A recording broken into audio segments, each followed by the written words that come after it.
Hey guys, Raphael here, the Teenage Mutant Ninja Turtles. Did you say podcast? Dudes, dudettes, you're listening to the podcast on the Geekcast Radio Network. Cowabunga!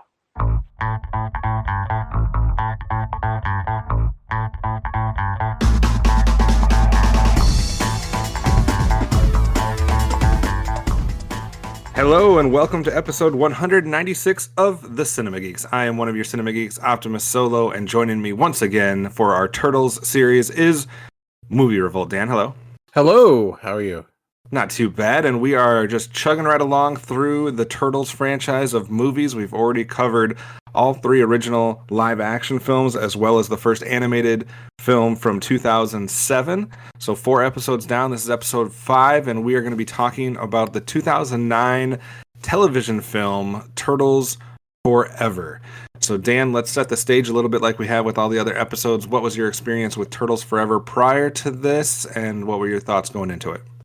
So this is the second time I watched it, like we mentioned last episode, when we did the top 100 animated movie countdown. I don't know, forever ago. I remember watching it around that time. I did watch the 2003 series. I didn't watch it like from start to beginning, but I remember watching it because like the Turtles were back, and that was kind of cool, but also feeling like it was a bit weird and different. But I kind of came around to it. But for some reason, I don't know if I just stopped watching it by the time this came out. But yeah, so this is the second time watching it, and definitely think it helped. Certainly.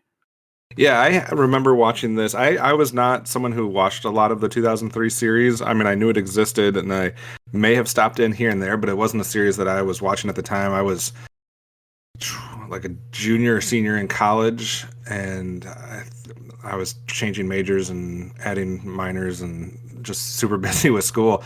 So I didn't watch a whole lot of this when it first came out, but I remember when I had heard that the Turtles Forever movie came out, I did check that out, and I watched that then. I may have watched it once since then, so this is either my second or third viewing, but other than that, I didn't have a whole lot of experience with the 2003 series. So obviously this movie is based on the 2003 version of the Turtles and their world, but then it does a whole lot of stuff to bring in other things, which was somewhat unique. So we're going to have the 2003 version of the Turtles and their world. We're going to have the 1987 Turtles and their world. And then we're also going to get, I think they coin it, the 1984 Turtles, which would be the comic-inspired, Mirage comic-inspired Turtles as well. So what did you think of just kind of the premise of this and how they're going to blend in all of these worlds and different versions of the Turtles within the same film? It's interesting because, you know, we think we like multiverses are all the thing now, right? We've got it in Marvel. The Spider-Man Across the Spider-Verse came out. And then they've been a thing for a bit. This isn't like the first time they've ever existed, but it is interesting, like going back, watching this now and, you know, considering like this, I don't want to say did it first, but it's became cool again. It's been the big thing. So it was interesting, like seeing, you know, this and seeing the combination of these two worlds. And, you know, now we've come to the point where we're seeing it like Across the Spider-Verse, which has like a billion different things into it. So maybe it loses its luster a little bit because now we've gone far and above this. And I know last week we talked about with TMNT, one of its big issues was the plot and how it was overbearing and how it felt like a movie that was a part of something else. Like it felt like a TV movie with how much things were going on and how it like dealt with things in the past. This one, I feel like I have to go through a different perspective because it is a TV movie based upon a comic book series. So a lot of the things like characters, their motivations, you don't necessarily expect all that to be at play here because I think it definitely assumes you're going into this having some understanding of the ongoings of the 2003 series. And I do, but there was a lot of stuff I didn't fully remember, like the whole Shredder thing and Krang. Like I forgot, like that was, I don't remember what the whole thing was with them, but you know, at face value, when it comes to just, you know, seeing these worlds combine, I did enjoy it. I do feel like the thing that came to my mind, this might be weird, was actually Batman.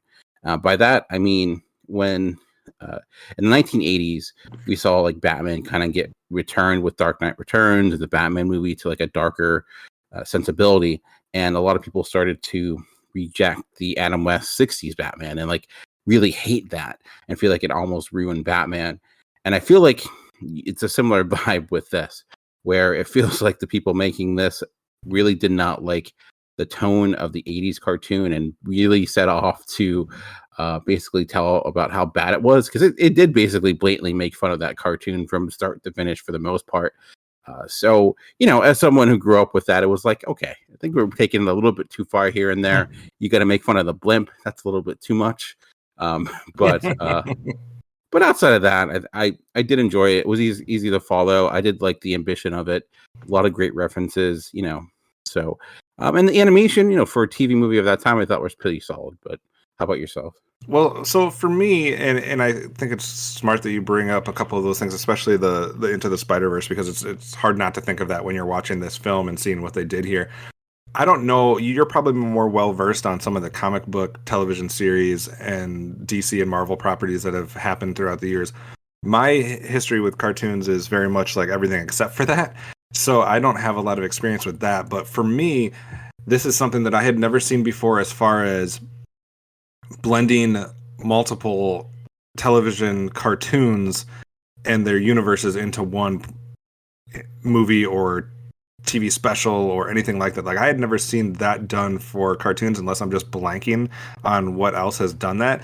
I'm not talking about just the general idea of a multiverse. I'm talking about specifically two cartoon properties being blended in another cartoon version, and I don't think I'd been exposed to that. If it existed prior to this, I just haven't been exposed to it, or I'm drawing a blank, because that's something that's interesting to me. And the only thing I could think of is like Beast Wars and how it had made reference to like the true. G1 stuff. It wasn't like they came out and like they were interacting or anything like that, but there are moments here and there, but it wasn't to this level, of course. And that's the only thing I could think of. Yeah, and I think the other thing, though, that separates that even a little bit from me, which is a good call, that does obviously reference them, but in their references or in their depictions of the G1 characters, they're doing it in the style of the Beast Wars cartoon, if that makes sense. Like, they're not...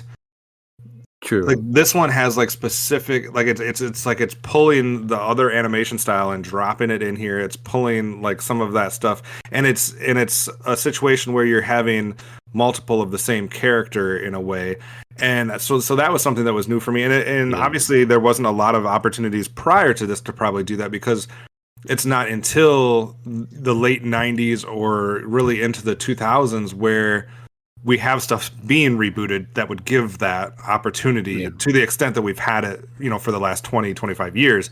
And so you weren't going to see that in the 80s, because what were they rebooting in the 80s? You know what I mean? Like, Alvin and the Chipmunks, I guess, was a reboot on the Alvin show. But like, there wasn't a whole lot of that outside of maybe Scooby-Doo. Scooby-Doo is probably the one thing that has been rebooted earliest on and most often, as well as like maybe like the Looney Tunes and things of that nature. So maybe there's been some instances in one of those properties where this has been done that I'm just not well versed enough. But I just find it interesting because of the way they do it and the way that they're going to make, it's not just the characters, it's the animation style, it's their characterization, how they're acting, that they're just like plucking. And then you get obviously the Mirage versions of these, which we'd never seen before in animated form, which is interesting and a cool kind of aspect. So like the younger version of me would eat this up. Like, this would be like, okay, I'm all about like doing this and seeing where they go with it and seeing like the nods to all this stuff. I agree with you that they do make fun of the 87 series a bit to the extreme. Yeah.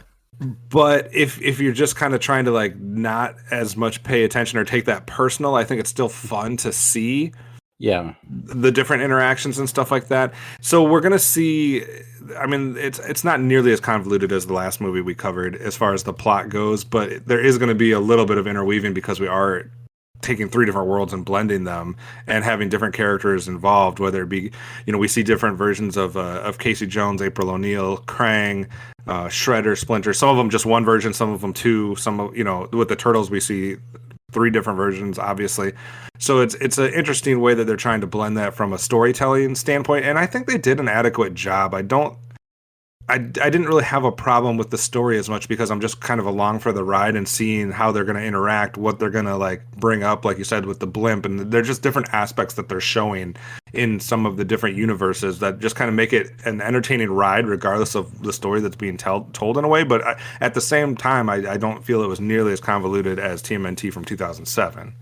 Yeah, I agree, and you make a good point about the animation style because not that it's easy to do now with Across the Spider-Verse, but it must have been so difficult just to try to do that to get like the different looks. You even when you go into the different worlds, and you have also like the washout look when it's nearing its finale, and like like all that. Like I don't know if it was hand drawn per se because I know like we still like computer animated graphics were around that time, but it certainly probably was quite a strain on the artist, like on a technical standpoint, for this to work as well as it did. And again, considering it was a TV movie, so you're not talking about millions of dollars of budget.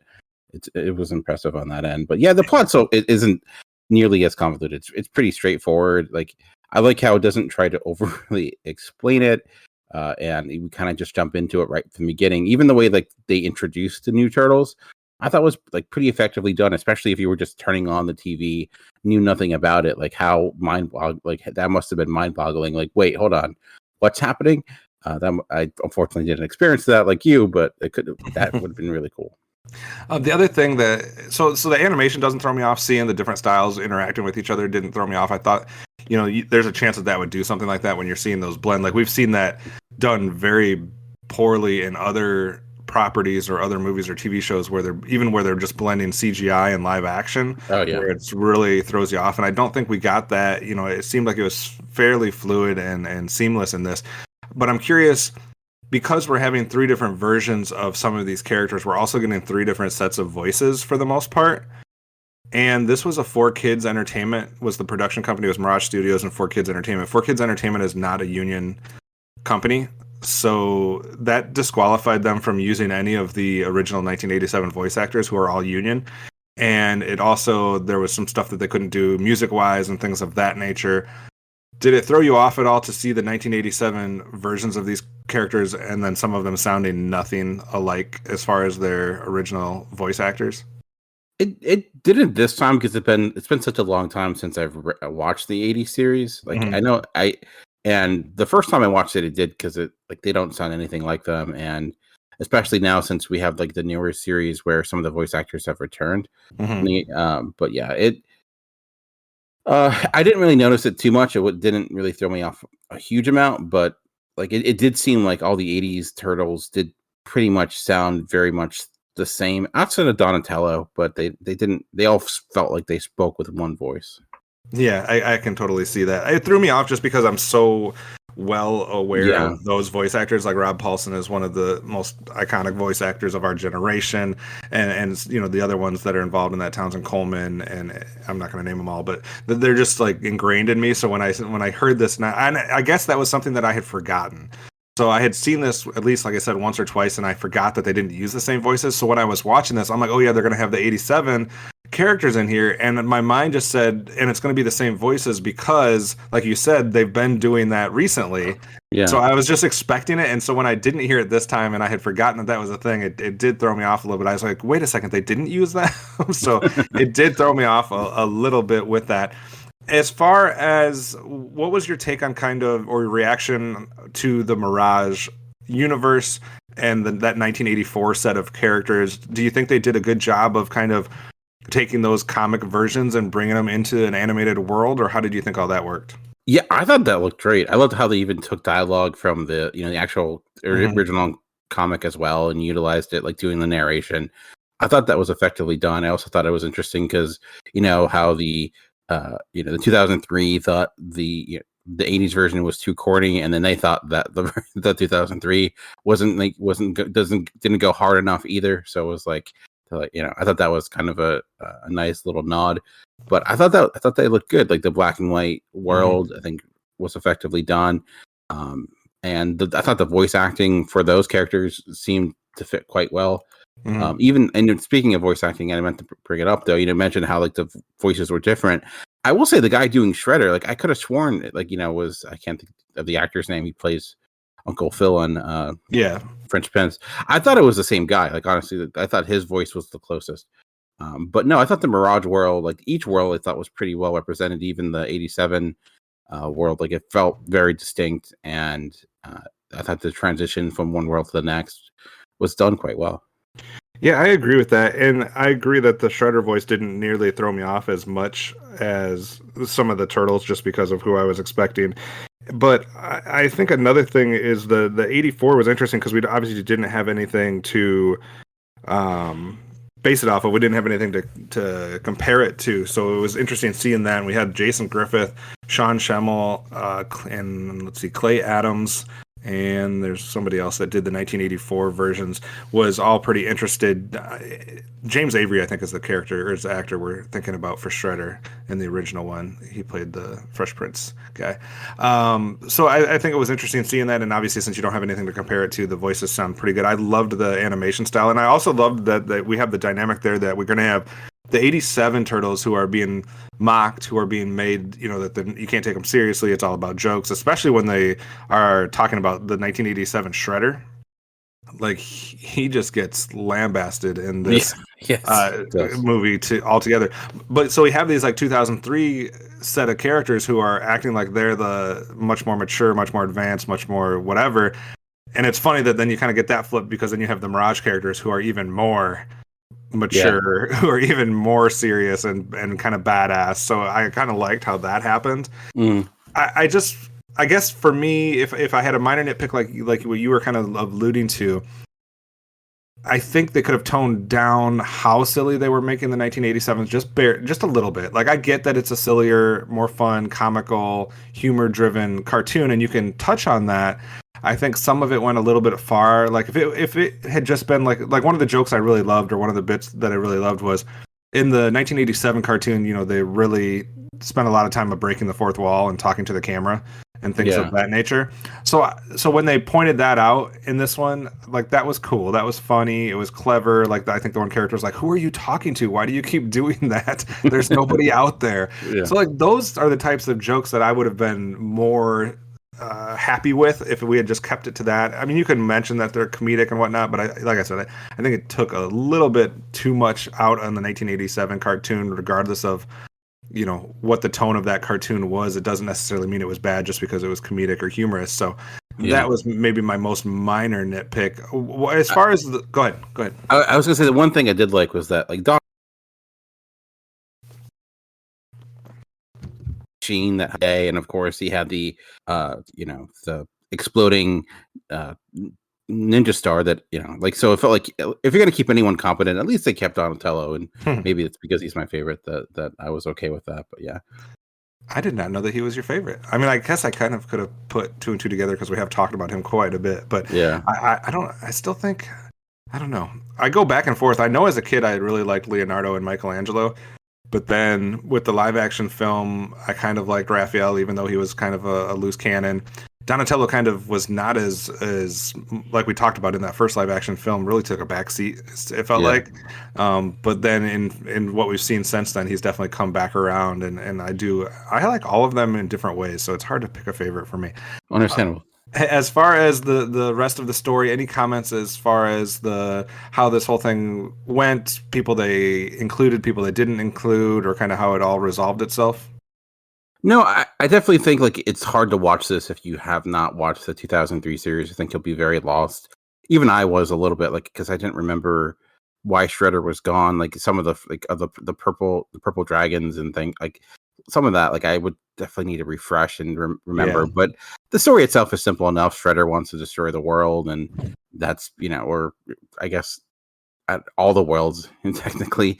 And I do. It's fun looking for different references throughout, because we had Tokar and Razor at one point. So that's good. Like I thought the Easter eggs and like the fan service wasn't like overly egregious. Like it was there in the background. Like we get that scene too where like it references a bunch of other universes that we see. So like this to me was like fan service done right in a lot of ways, because most of it had a purpose, or it if you missed it, you didn't hurt you, or you can it didn't feel like it was just fan service or fan service for the most part. But yeah, it did have a lot going on in the sense of like all the different characters, but it also had the benefit of the fact that they did a lot of back work for those. So you didn't so I don't know. Like it's. I feel like you have to kind of view it through a different lens compared to like a theatrical film because there's expectations compared to like something else. But so it's a bit of a different experience. I agree, and you bring up a good point too about if you had to be familiar with. I mean, obviously, familiarity with both 1987 and 2003 series would help. Yeah. Because then you would get more of the jokes, you'd get more of the references, etc. From just a straight storytelling standpoint, or just like on the surface, you should have an idea of who the Turtles are. So regardless of if you're not picking up on all the Easter eggs, you could still follow the plot and the story by knowing the main Turtles and Shredder, etc. I think you're right though. For 2003, we added enough characters with Hun and Utram and the Utram Shredder or whatever you call it, and Karai and things like that, where I think that's where that's the series that you would most need to know. And obviously this was made in conjunction with that series. So I do think you make a good point, because if you haven't seen that, you're like, who's this Hun person? What are the purple dragons? Utram Shredder? I don't understand any of this. So that would be a kind of a point of contention, where even if you hadn't seen the 1987 series, outside of like maybe a few very small like cameos where you see like Irma and a couple things like that where you might not know who they are, so you're not going to pick up on some of the Easter eggs, but it's not really going to take away from the main characters, because it's really just the ones that you know the best that are represented in the main part of the story. So I agree with that. As far as reception goes, it got some obviously negative reviews, as most things like this do. If you look at the Wikipedia, obviously there's some bad critical responses. If you look on the Rotten Tomatoes, it doesn't have enough actual reviews to have an actual Rotten Tomato score, but the actual audience score is on there, and that's based on over 250 reviews, and that's an 84% on that. So just for the audience score, which is, I guess, a pretty decent score there. Obviously, audiences tend to judge things a little bit more favorably than critics. It's got a 7.6 out of 10 on IMDb.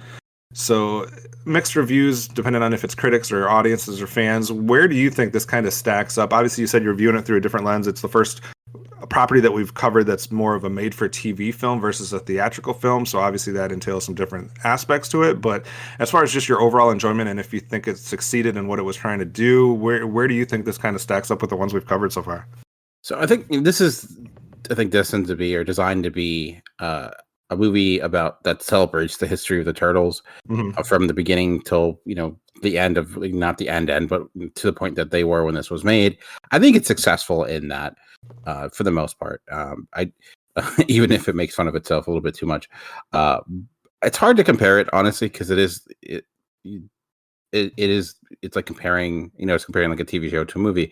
But I do think, in the sense of like, it's a little bit more streamlined than that of TMNT, what we watched last time.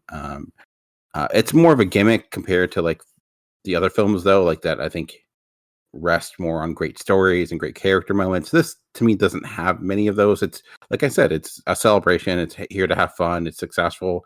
There are some good interactions, but I don't think there's much depth to it per se. I don't think it's really pursuing anything beyond that compared to some of the other films. So with that, I would say it's, not as, I wouldn't rank it as highly, but I do think it's successful at what it aims to be, even if its ambition is, I wouldn't say as like, it's not necessarily trying, the focus here isn't just about telling this complex story. It's about like, let's see if we can do this. And like you mentioned, considering it hadn't really been done before to this level, they were rather successful. So I think it's an achievement on that end. But as a straight film, I think I've enjoyed some of the other ones we've talked about, like the first live action film. And I don't know, I think even TMNT a little bit more, despite that film's issues. But we'll have to see when we like rank them at the end. But, yeah, for sure.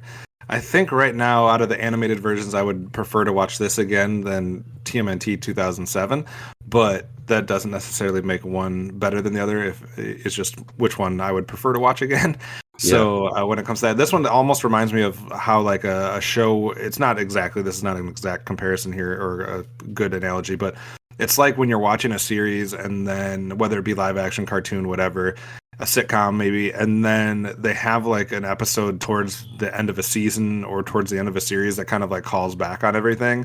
And it's just kind of like, there's no it's not progressing any of the characters anywhere. It's not telling any further of the story. It's more just like, let's celebrate what all of our characters, everything that the audiences love and things like that. Not necessarily like just a clip show where it just shows clips of previous episodes, but kind of just something where it kind of looks back in a different way on some of the things. That's kind of what it reminds me of. Yeah, like Community that did a clip show episode, but all the clips were of things that didn't actually happen in the show previously. Yeah, so. There we go. I guess there is two versions. I didn't realize this. There's like an uncut version and a different edited version. So I wasn't keen on that, so I don't know which version I even watched. Yeah. I watched the one that's on Amazon Prime, so yeah, I'm sure I did too, but apparently there's like a dozen scenes that are cut from one of them and that are in an uncut version. I doubt that really does too much to add any depth to the movie. It probably adds a few more Easter eggs or callbacks or homages, but just in case anyone's like wanting to watch it, you just know you have two different options, I guess, to see an uncut version or just the regular version that aired on TV. So, any closing thoughts on Turtles Forever or anything else turtle related?